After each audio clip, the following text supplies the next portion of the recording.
For 7 days straight, an eerie blood-red bus would stop in front of my house at 3:33 a.m. This seemed strange, mostly because, like the vast majority of American towns, Frost Hollow had no public transportation at all. Even stranger, people always got on and off the bus whenever it stopped. They all looked extremely tall and thin, and whenever I tried to focus on their faces, they seemed like no more than a flesh-colored blur. On the morning of the 7th day, I had called the sheriff's department to ask them about it. I had no better ideas. A woman with a thick southern accent answered the phone. "Morning, sheriff's office, how can I help you?" she drawled. I hesitated, not even knowing where to start with this odd story. "I'm not really sure who to call about this, but there's a bus stopping in front of my house in the middle of the night, dropping people off. I live on Slaughterhouse Road, past the abandoned school. It's a little strange, because it only comes past 3 in the morning, and there are always people waiting to board it." I rambled, sweating heavily. I felt like a fool. The woman went silent for a long moment. I could hear her slight breathing on the other end of the line. "We don't have any buses going to Slaughterhouse Road, sir," she said insistently. "There are no buses in the town at all, other than for the public schools.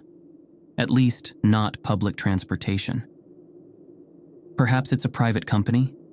Did you see any company logo or information on the side of the bus? Any route numbers or anything? Sometimes the nursing homes or medical facilities might have private buses for elderly or disabled patients." I had been trying to avoid this subject, but now I had no choice but to reveal what I saw. Yes. On the side of the bus, it said Inferno Express, and the route number said 666. I heard only breathing on the other end of the line for a couple seconds, as if the woman were waiting for the punchline. A heartbeat later, I heard her hang up on me. I stood there listening to the whine of the dial tone, thinking and wondering.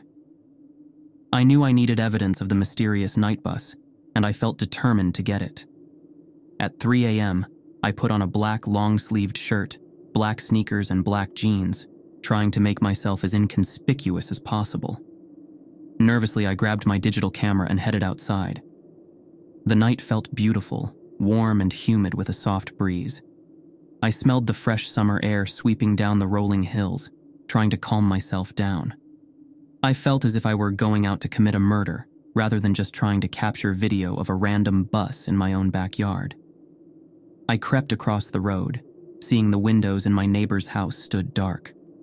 The street I lived on consisted mostly of woodlands with a few scattered houses. There were plenty of good hiding spots. I knew the bus stopped in front of a patch of marshy swampland a few hundred feet down the road, right on the border of my neighbor's property. I found some large, thick bushes near the street to hide behind, making sure I was far enough away to avoid being detected, while still maintaining a clear line of sight. I checked my watch, seeing the minute hand creeping toward the penultimate moment. This was my last chance to leave. I felt a rising anxiety and uncertainty. Sweating heavily, I closed my eyes, waiting and listening. It seemed only seconds later that I heard the approaching rumble of a powerful engine echoing far down the road. I went into action immediately, pressing the record button. I turned the camera on myself, whispering furtively. "Hello? My name is Landon Piers," I murmured quickly, trying to get it all out before the bus got here. "I live in Frost Hollow on Slaughterhouse Road. For the past week, a bus has been stopping in front of my house in the middle of the night, and the people on it, they don't look right. They're all extremely tall and thin. So I'm here, recording all of this. If something happens to me, if someone finds this..." I let the sentence fade off into nothing. The brakes of the bus squealed with a hellish caterwauling. I smelled exhaust and gasoline. A heartbeat later, the bus came into view, stopping only a stone's throw away from where I crouched, hiding in the thick shadows of the swampy brush. Mosquitoes constantly buzzed past my ears, landing on my neck and arms every few seconds, but I dared not move.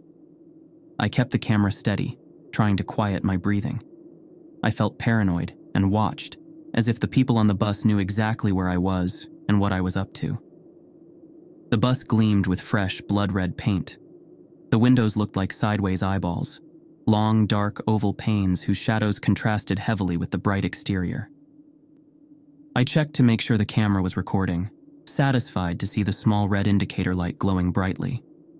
I hoped that the people on the bus wouldn't see the slight glare of the screen or the red dot of the camera, if indeed they were people at all.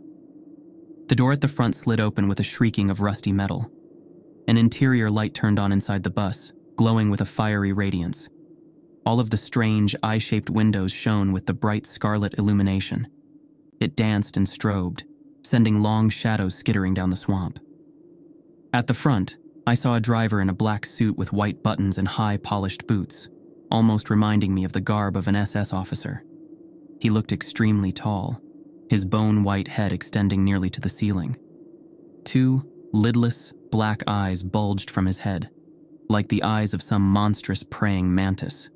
They looked nearly the size of oranges. I gasped as he turned to look in my direction. I wondered if those enormous eyes could see the tiny red dot on my camera. To my horror, my question was answered moments later. Tall, faceless silhouettes stepped off the bus, appearing suddenly in the crimson light.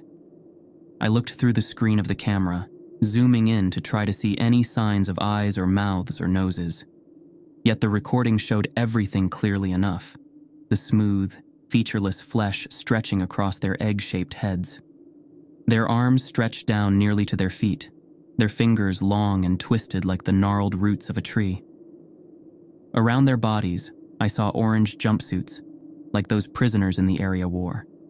Their smooth, hairless skin rippled slightly, moving in and out as if these strange creatures breathed through it. A few of these bizarre creatures entered the woods and swamps, diverging in different directions. One of them went towards a neighbor's house, creeping around the side with exaggerated, eerie steps. It glanced in the windows with its eyeless face, putting its long fingers around the sides of its head as if it were trying to block out the glare of non-existent sunlight. It was as if these abominations had only heard about human mannerisms through word of mouth. It tiptoed forward on dull black shoes that seemed twice as long as any normal human foot. The bus stayed unmoving in front of me, its engine idling loudly, the door hanging open. I saw the driver pushing himself up off his massive chair. He slunk forwards, bowing his smooth, hairless head as he exited the threshold. Like the faceless creatures, he tiptoed forwards in an exaggerated, almost childlike manner, his bulging, black eyes glittering. He looked completely insane. He kept his arms raised, drawing the claw-like hands back and forth with every overemphasized step. I realized with mounting horror that he appeared headed in my direction. A few moments later, I was certain of it. His head ratcheted up to face me, his protuberant eyes appearing more excited and manic than before. My heart hammered in my chest as I looked around for a way out. The hairless, chalk-white face grinned with a psychotic gleam as the driver quickly pushed his way through the thick bushes at the border of the road, his gaze never faltering, his eyes never leaving mine. At that moment, a fear like I had never experienced before shot through my body. I stumbled to my feet, turning to sprint blindly into the forest. But behind me lay a fetid swamp. As soon as I took a single step, my foot sunk deeply into the earth. Brown water flooded over the moss covering the ground in a superficial layer as it collapsed under my weight. Shit, I swore, my arms windmilling as I nearly fell forward into the rank water. But a hand shot out, grabbing me by the back of the neck and yanking me back. The hand felt burning hot, as if the flesh of the owner had an extreme case of fever. My digital camera slipped out of my hands, falling into the swampy ground with a wet thud. "Get off me!" I screamed, trying to grab at the hand holding my neck with an iron grasp. I was still facing away from the bus, but I felt myself being pulled backwards. Stumbling, I tried not to fall. My foot caught on sharp rocks and roots, but the sharp fingers of the hand never loosened. It would just pull me back up to my feet, the fingers digging into my flesh with an agonizing pain. I felt small trickles of blood running down my back and the sides of my neck. As we got back to the pavement, the driver threw me down hard in front of the bus steps. I felt skin tear along my knees and elbows, sensed the many cuts and bruises I had suffered. I raised my head, slowly blinking my eyes. Blearily, I looked up through the open door. seeing the enormous driver's seat sitting empty. It took me a few moments to realize what else I was seeing, but when I did, a sense of horror, like a lightning strike, smashed down upon me.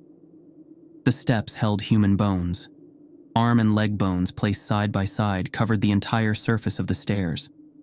Many looked yellowed and cracked with age, but others seemed far fresher, the bones smoother and whiter. The driver's chair was even more horrifying. Hundreds of grinning human skulls composed the guts of the chair, rising up to the ceiling. Human skin covered the front and seat, pale and leathery. Countless human teeth stuck out of the skin, their roots embedded in the supple flesh. The teeth rose up to the top of the bus in crisscrossing diagonal patterns. I glanced back at the driver, seeing his thin body looming over me. One inhumanly long arm pointed at the open door of the bus. It reminded me of the Grim Reaper showing the way forwards to the recently dead. He stood without speaking. His eyes glittered with insanity, and he had a rictus grin plastered across his smooth, white face. "No, I don't want to," I pleaded. "Don't make me get on it. I'm sorry. I'm so sorry. I should never have come out here." The driver stayed as still as a corpse, with a face like a grinning death mask. I saw movement behind him, realizing two tall, faceless humanoids had appeared in bright jumpsuits to board the bus. They came up besides the driver, their blurry heads bowing down to look at me, if indeed they could see at all without eyes. I wasn't sure whether these creatures were just mimicking human gestures and movements or not. Without warning, the two humanoids scuttled forwards, their rail-thin arms reaching out to me. I tried to crawl away, but moments later, I felt them wrap my wrists. Their skin felt burning hot and feverish. They lifted me up. I tried screaming to call for help from my neighbors, but no help would arrive. They pushed me through the door into the fiery red light beyond. In every seat, I saw tall, emaciated people with smooth faces. The skin rippled and distorted when I tried to look at their heads. The two creatures holding me forced me toward the back. There, a boy of about 10 or 11 sat, looking terrified and alone. They threw me into the seat, turning and walking away immediately after. From the front of the bus, I heard the door slowly closing with a squeal of rusted joints. The driver was back in his seat. I looked up, seeing him staring into the rearview mirror at me, grinning. "How'd you get here?" the boy asked in a small, quavering voice. I turned to look at him in wonder. His pale skin heavily contrasted with his dark eyes and black hair. With his high cheekbones, he had a slightly vampiric look. I don't know. I was kidnapped." "What's going on, kid? Who are these people? Where are they taking us?" I whispered, constantly looking up to see if we were being watched. Yet the faceless humanoids stayed still in their seats. Their blurry heads pointed straight ahead, totally frozen and unmoving. Only the driver showed any signs of life as he put the bus in drive and slowly pulled forward. "They're taking us to the playpen. They showed it to me in my dreams," he said. "I used to see these people looking in my window at night, people without faces who looked really tall and skinny. I told my parents about it, but they thought I was just having nightmares. But when I fell asleep, they showed me everything." "Okay, so what is it? What did you see?" I asked. His face went pale. He just shook his head. "I don't think you really want to know," he answered. "Both of us will be there soon enough, and then you'll see for yourself." I found out the boy's name was Ian, and I told him mine was Landon. He said he was from the other end of Frost Hollow, and that he had been on the bus for days without food or water. "It circles around to different towns," Ian whispered. I looked out the window, seeing a dark desert all around us. Sand dunes swirled on both sides of an endless highway. I hadn't noticed when the world outside had shifted from forest to desert. Those things without faces, they come in people's houses, get inside their head and their dreams. They make you think horrible things. They used to scream at me that I needed to kill myself, to hang myself or slit my wrists. I call them the stalkers. "That's a good name for them," I said listlessly, still staring out the window at the shadowy, endless dunes. "We're not getting out of this, are we, Ian?" I mean alive. Probably not, he said, his voice hopeless and dead.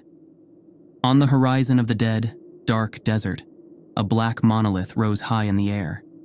In general shape, it looked like a lighthouse, but it had no windows, and its outer walls looked like polished obsidian or onyx.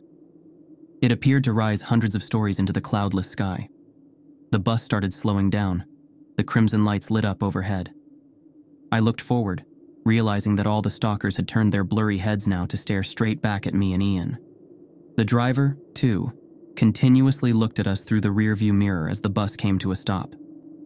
Now arriving, the playpen, a robotic female voice intoned calmly through speakers built into the walls. The door at the front flew open. Except for the idling of the engine, everything had gone deathly silent. I think they want us to get out, Ian whispered nervously, slowly getting to his feet. I wanted to say no, to fight back, but with dozens of faceless stalkers staring at us in their eerie frozen poses, my courage failed me. On unsteady legs, I got to my feet and followed Ian down the walkway.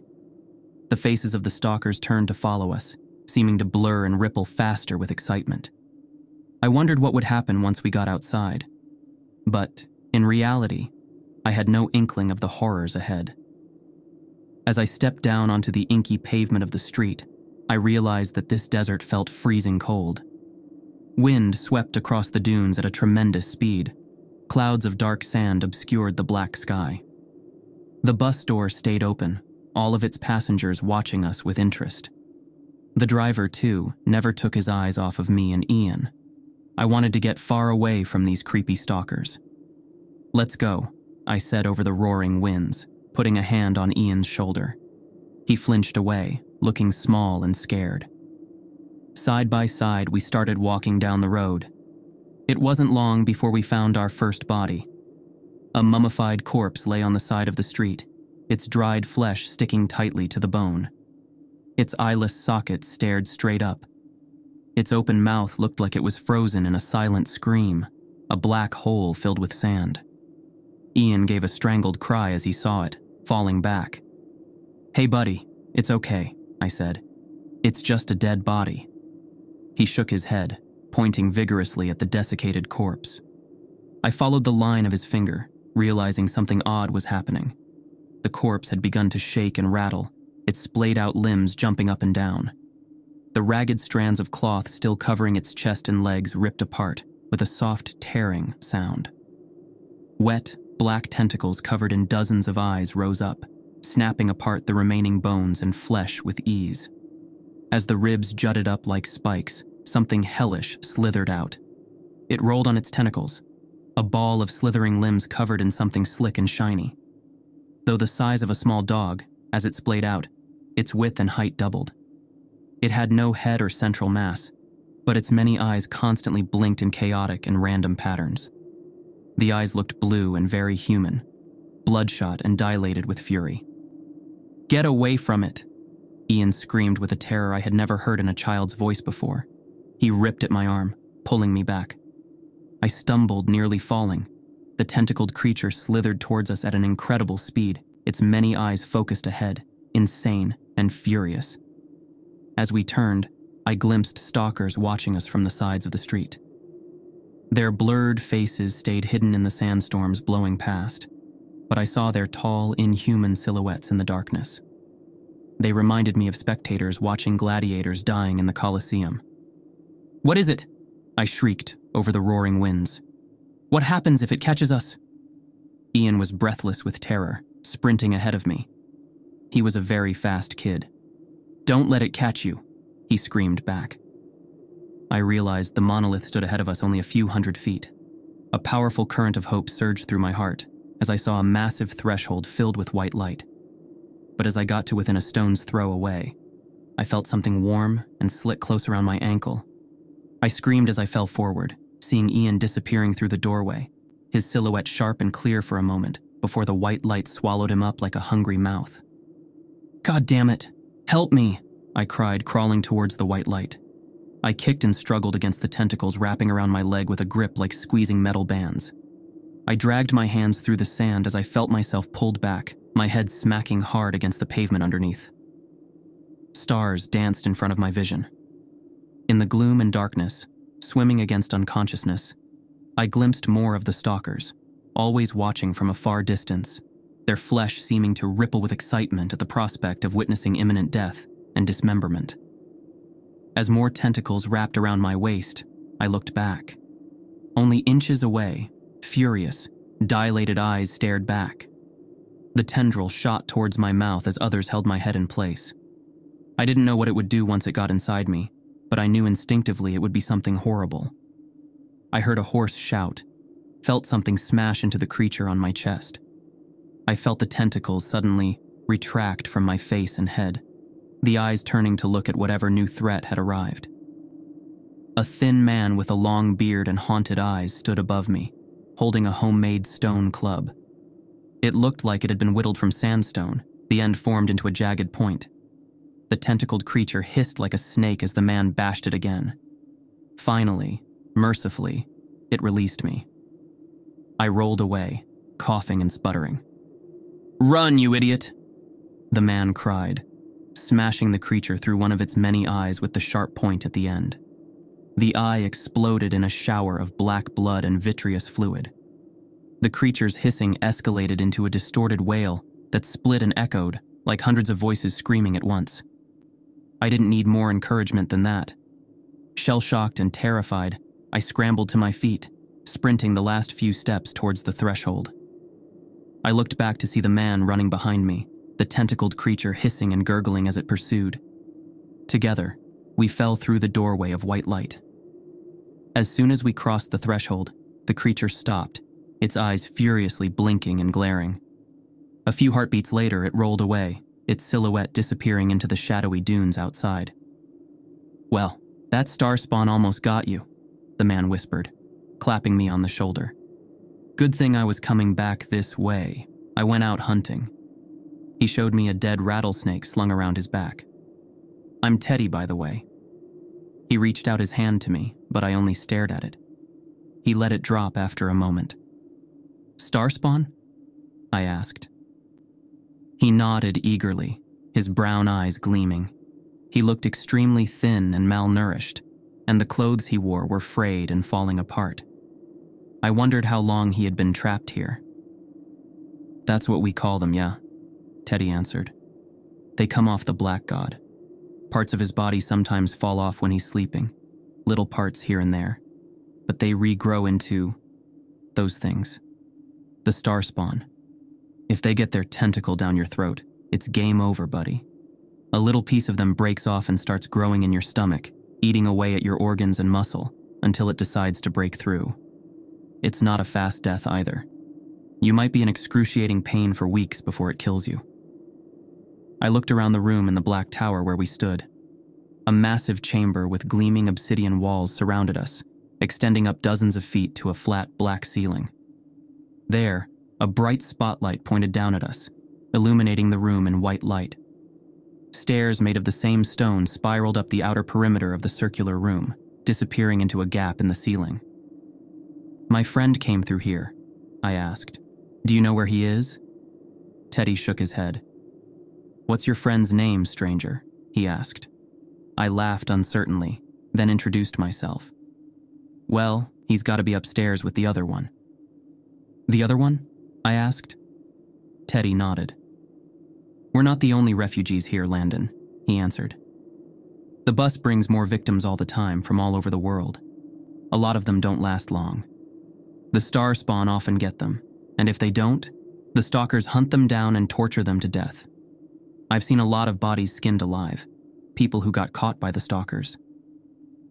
"Well, let's go see them," I said. "I want to make sure he's okay. He's just a boy, you know." Teddy looked at me grimly. "He's not the only child who's been brought to this place," he answered. "I've seen more corpses of children here than you could possibly know." I walked up the stairs with Teddy at my heels, rising through the gap in the ceiling. Here, there was an even larger chamber, rising up thousands of feet into the air. Towards the top of it, I saw something massive and black with thousands of tentacles. It stuck to the flat ceiling, slick and wet, the countless enormous eyelids on its limbs tightly closed in sleep. Drops of slime occasionally fell down from the creature's body, landing on the floor with soft patterings. I saw an old woman sitting next to a small fire with Ian by her side. She had a rattlesnake on a spit and was cooking it.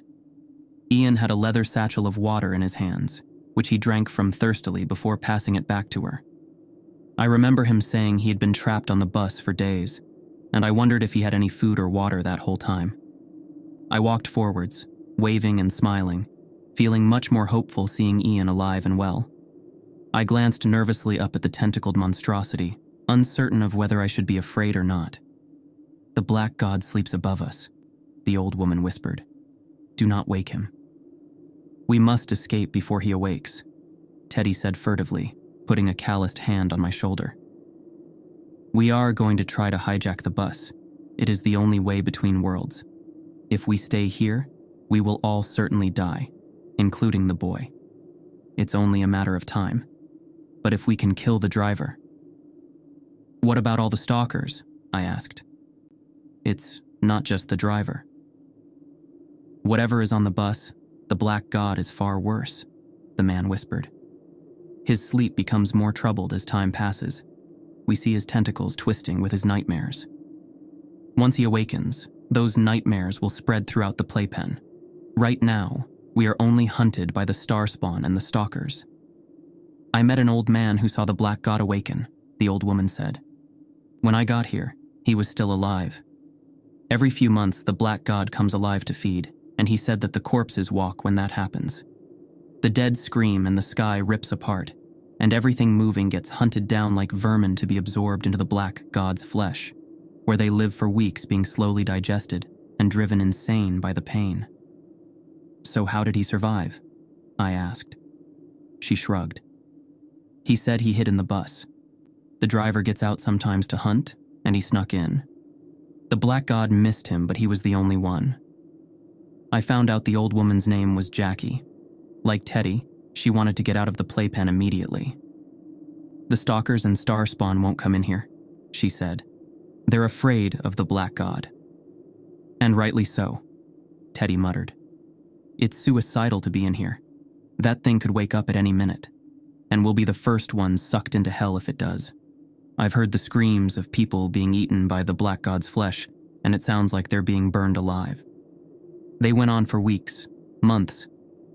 "Stop it," Jackie insisted. "You're scaring the boy." I looked over at Ian, seeing she was right. He looked ready to pass out, his skin turning chalk white. Jackie pulled the roasted rattlesnake off the spit, ripping it apart with her hands and handing pieces of it to Ian and Teddy. She looked at me, her wrinkled face cocked. "Do you want a piece?"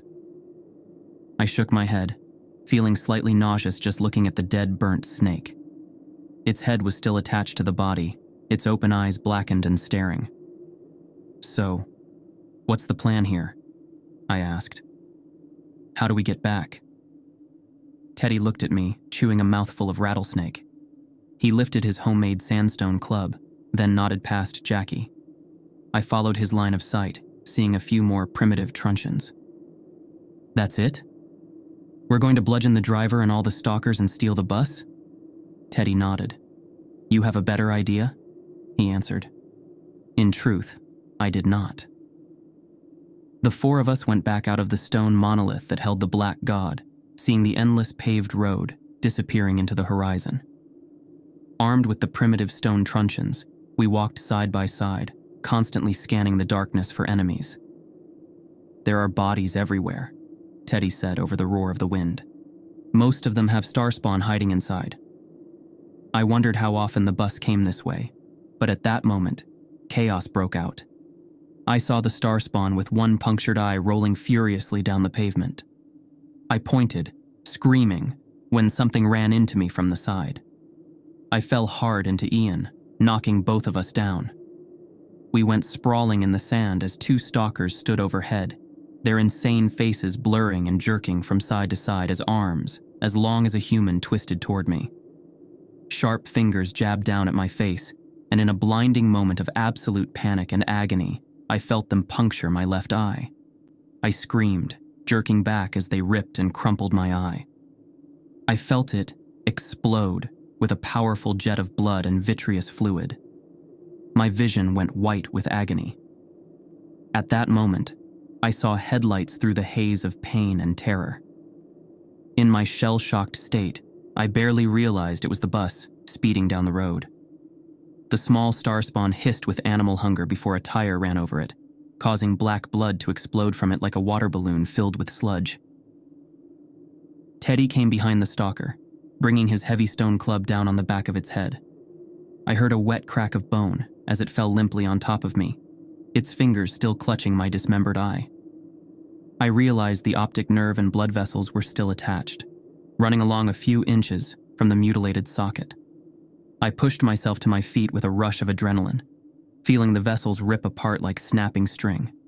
I nearly passed out, but Ian and Teddy came to my sides, each putting a steadying hand around my back. The bus stopped in front of us, the door shrieking open. As the first of the stalkers descended the step, I heard a primal screaming from behind us, from the direction of the monolith. I looked back in terror, seeing the top of it explode in a shower of volcanic stone as massive tentacles hundreds of feet long reached blindly out. The black god pulled itself up, like a colossus sitting atop the world. Its many gigantic eyes glared down balefully. "It's starting," Teddy screamed. "We need to get on that bus now." Staggering, I watched the three of them run forwards. I followed behind, feeling weak and sick. With my one remaining eye, I saw the driver descending the stairs. His black eyes bulged as he stared up at the sky. I realized with horror that the clouds had started to rain fire. The flickering flames lit up the world as the black god roared with a primal scream. Teddy ran forward, raising the club to strike at the driver. Casually, almost lazily, the driver raised one hand, grabbing Teddy by the neck and lifting him off the ground. His sharp fingers stabbed into the skin and flesh, digging deeply as Teddy gurgled. He weakly brought the club down as the driver threw his broken body to the side of the road. Teddy twitched, suffocating on his own blood and seizing. I watched his eyes roll back in his head. Jackie and Ian ran at the driver together, closing in on him from both sides. Ian struck at the long, emaciated leg under the black suit. The driver slashed at Jackie's face as bone cracked under the weight of Ian's blow. The driver buckled as his leg gave way, his furious, lidless eyes ratcheting towards Ian. As he fell, he reached forward, dragging the boy down with him. I saw Jackie on the ground next to them, with deep stab wounds eating through her eyes and into her brain. Blood spurted from her still body.